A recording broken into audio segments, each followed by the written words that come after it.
So we're gonna try something a little bit different here today. Um,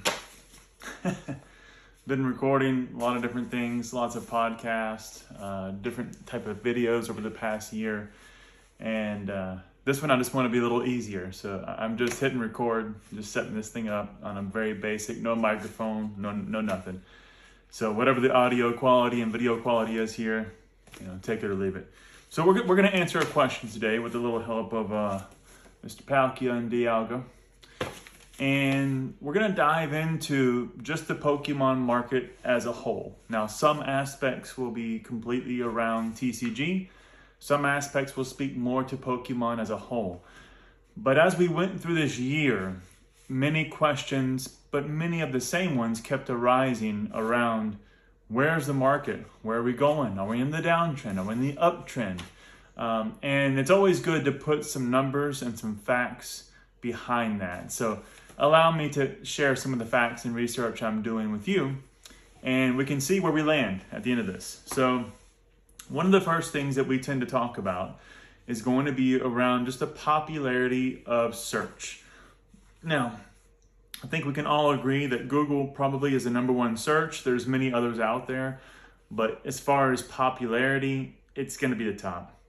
And when you look at Google search trends, which is one of the resources that you can take a look at yourself, you'll see that we're actually quite close in terms of overall popularity to prior years. And this is more speaking to average numbers. So the way they do this is from basically 0 to 100 and gauge the popularity, with 100 being the max and of course 0 being nothing. So the average for 23 was 31. And this is searching on the term Pokemon. This is going to be more broad, but it looks at the hobby as a whole. In 22, it was 36 average. And in 21, this is 29. So we're actually higher than in 2021. Now, this also is for web search only. Now, if we take a look at the YouTube search, which is actually quite interesting, it's going to be 38 average for 2023, 47 for 2021, and 39 for 2020. I'm sorry, for 2021, it's 39, and then for 2022, it's 47. So what I saw there, and this goes the same across all of these, is there was a huge peak in November. And I wondered what happened in November last year. And just doing a little bit of a research, what we see is that we actually had a lot of revealing of V-Star Universe happening around this time, coming out in Japanese. And then, of course, we started to roll into then Crown Zenith. So just a lot of reveals, a lot of hype, a lot of popularity, and rightfully so, because probably one of the best sets in the entire 2022. So I definitely can understand why that popularity was growing around that time. And of course, we still had a lot of hype still happening around Pokemon.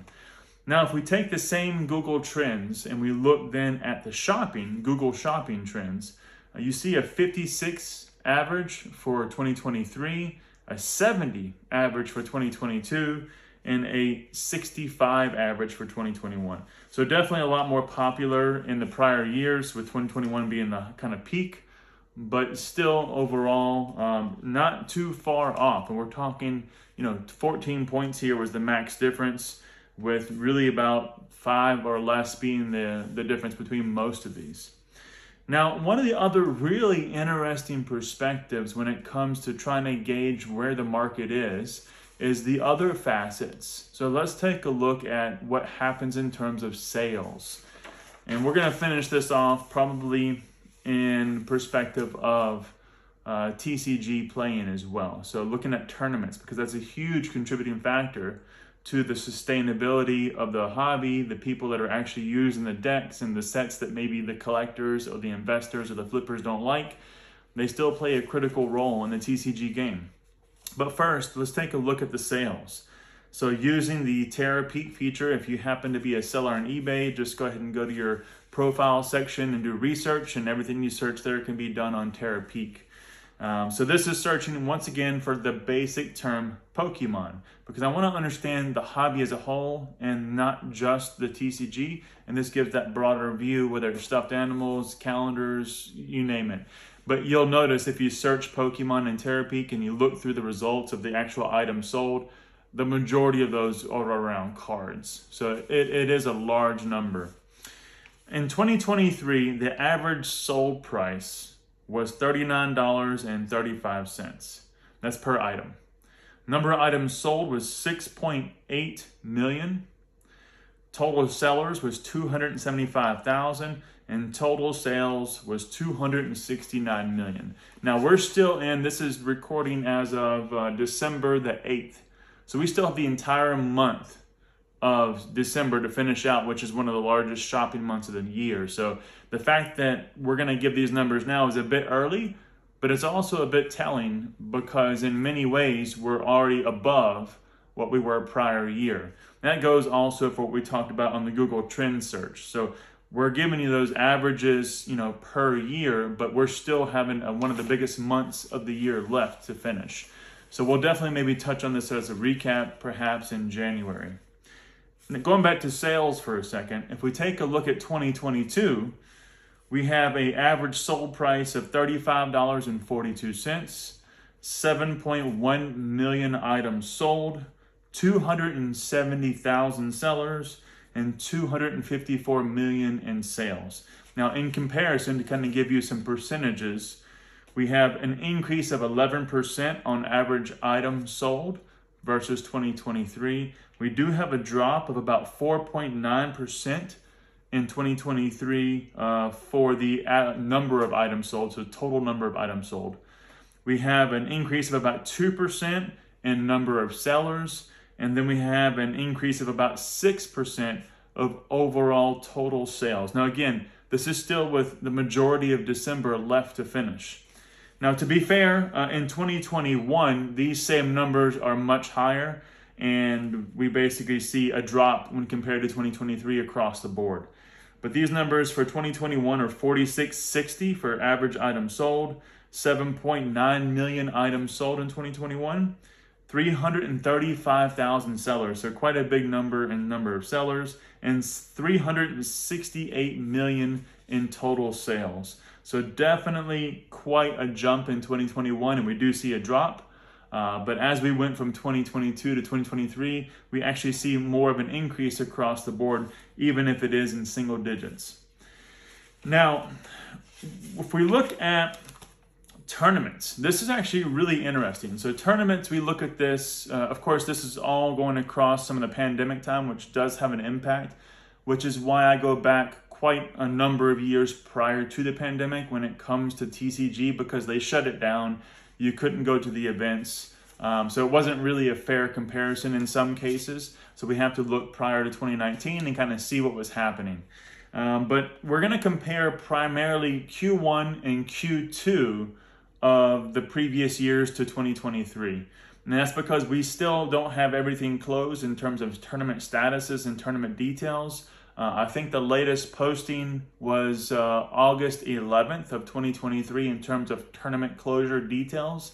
So that's going to take some time for us to move through the rest of this year, even get into some of next year before we see the final numbers for 2023. But once again, even though we're sitting with the latest posting of August 11th in 2023, the numbers in comparison in TCG tournament results are amazing. So total number of players, these are people who show up at a tournament to play across all different age ranges, in Q1 of 2023 is 11,910. Now, how does that compare to Q1 of prior years?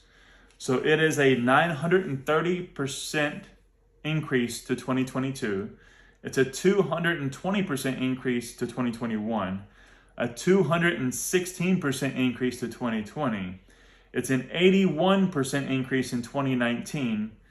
It's a 87% increase in 2018 and a 231% increase in 2017. So you can see as we go back prior to 2019, we start to get somewhere below the sub 100% increases, but we're still skyrocketing through the roof. And when you even look at 2017, 231% increase compared to 2023. So in that regard, we have quite a number of people showing up at the tournaments, wanting to play, buy index, buying singles. This also is a contributing factor to the sales that we see. If we have this many more people playing in a tournament, then we're definitely going to have that much more sales happening. And we're not taking into account other platforms such as TCG Player and many, many more. So we're only looking from the perspective of eBay at the moment, which quite honestly may not even be the best representation of the player's buy base when in terms of buying single cards. But anyways, let's move to Q2 of 2023. So we had 21,208 players in Q2 of 2023. Now, how does that compare to prior years? That's a 147% increase to 2022. I'm going to skip 2021 because we had basically very little people showing up in Q2 due to the pandemic. It shut down, so it wasn't even a fair comparison. In 2020, we had a 385% increase. In 2019, we had a 148% increase. In 2018, we had 249% increase. And in 2017, we had 225% increase. So overall, across the board, we're well over 100% across most of these. And I would say about half the cases were 200+% increase to prior years all the way to 2017. So huge growth in the TCG game. Now this is the TCG in-person game, not the live version, not Pokemon Go. And we're not even counting those numbers, which also represent a large portion of popularity in the overall Pokemon market. We're gonna finish it off with, I guess, the Pokemon cards. Now with the Pokemon cards, most of us know these numbers or at least have heard them before, but allow me to catch everybody up just in case. This is from the source of Dicebreaker. So Matt Davis wrote a nice article in July of 2022, and that's where the majority of this information comes from. So check out that article if you haven't already. And the 2023 data is coming from PokeGuardian. That was posted in May 26th of 2023. So big thanks to all the resources that went into obviously getting this data together for us. And by the way, the fiscal year for Pokemon ends in March. So at the end of March of each year is when Pokemon ends their fiscal year or their financial year. So from that perspective, that's why you see everything speaking in terms of ending in March. That's because that's when Pokemon does all the reporting. So by the end of 2021, March, we had 34.1 billion cards printed. By the end of 2022, same time period, we had 43.2 billion cards printed. That's an increase of 9.1 billion cards over a single year. Now, as of July 2022, that is basically doubling in the last 7 years. At the end of 2015, this gives you kind of an idea. At the end of March 2015, we were sitting at 21.5 billion. And now we're already sitting in 2022 at 43.2. So a fifth of all the cards printed were in the last year as of July 2022. Now, if we look at 2023, we actually have 52.9 billion cards printed. And that's again at the end of March. So that gives us another 9.7 billion increase from 2022. And so when we think about all these numbers and all the data that I just kind of ran out to you, people say, well, there's too much printed. There's too much out there. There's not enough demand. Well, we see that sales are increasing. We see the overall numbers in sales increasing, again, with eBay as a primary platform that I'm referring to today. We see the increase of players in the hundreds of percentages in the TCG tournament, the ones that actually buy in the cards to play the decks. We do see some drops in overall Google searches and Google search results and YouTube, but it's not massive. It's small percentages in terms of the overall, I would say, averages. Obviously, for some channels, maybe it's a lot bigger than others, but in general, Pokemon's doing really well. And the fact that they're increasing the year-over-year printing by 9 billion cards plus over the past 2 consecutive years, and we're still consuming that and selling more and growing more, I think we still see a very positive I would say, horizon when we look at Pokemon. So when we talk about market overall review, where do we stand? I think this is exactly the point. I think we're still looking great. If they double again, well, not double again, but if they go another 9 billion again into the next year, can we absorb it? Maybe. Based on the players, and if we continue to grow by these percentages in TCG playing as well, and then of course sales continues to trend upwards as it has, I think we're going to see some very positive things for Pokemon in the future. That's just my opinion.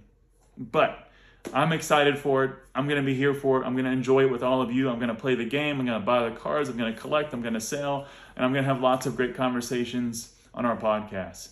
So I think that's a great recap for almost the end of 2023 Pokemon market. If you want to see anything else, reach out to us at any point in time.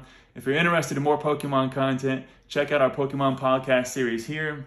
Otherwise, check out our Pokemon investment series here. We wish everybody a warm and happy holiday season. Enjoy your loved ones. We look forward to seeing all of you on the next one.